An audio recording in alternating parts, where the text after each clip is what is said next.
30 நாளைக்கு டெய்லி 40 நிமிஷம் நடந்தீங்கன்னா உங்கள் சுகர் எந்த அளவு கண்ட்ரோலுக்கு வரும்ன்றதை இந்த வீடியோவில் நம்ம தெளிவாக பார்ப்போம்.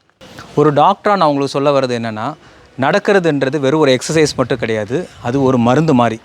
டெய்லி 40 நிமிஷம் நடக்கிறதால உங்கள் கணையத்தில் இருக்கிற இன்சுலின் வந்து சென்சிட்டிவாக மாறும்.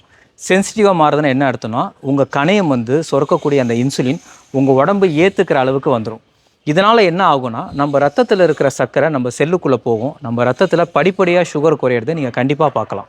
இந்த நடைப்பயிற்சி சுகரை மட்டும் தான் குறைக்குதான்னு பார்த்தீங்கன்னா கிடையாது. சுகருடைய 3 மாத அளவு HbA1cன்ற அளவை 1% வரைக்கும் இது குறைக்கிறதுக்கு வாய்ப்பு இருக்குது. அது மட்டும் இல்லாமல் உங்களுக்கு ப்ரெஷர் இருந்தால் அதுவும் கண்ட்ரோல் வரும்.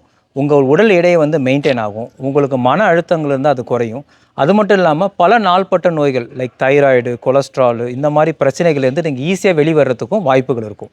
ஆனால் இதுலேயும் ஒரு முக்கியமான விஷயம் இருக்குது. இந்த நடைப்பயிற்சியை நம்ம கன்சிஸ்டண்ட்டாக செய்யணும். அதாவது வாரத்துக்கு 7 நாள் இருக்குன்னா குறைஞ்சது 4லேருந்து 5 நாள் நம்ம செஞ்சால் தான் இந்த பலன் நம்மளுக்கு கிடைக்கும். இது இல்லாமல் நீங்கள் வாரத்துக்கு 1 நாளோ மாதத்துக்கு 2 நாளோ செஞ்சிங்கன்னா இந்த பலன் நீங்கள் கண்டிப்பாக அனுபவிக்க முடியாது. Exercise induced muscle activity. ஒரு உடற்பயிற்சியால் நம்ம தசைகள் அசையும் போது இந்த தசைகள் அதிகபட்ச சுகரை நம்மளுக்கு எரிச்சு கொடுக்குது.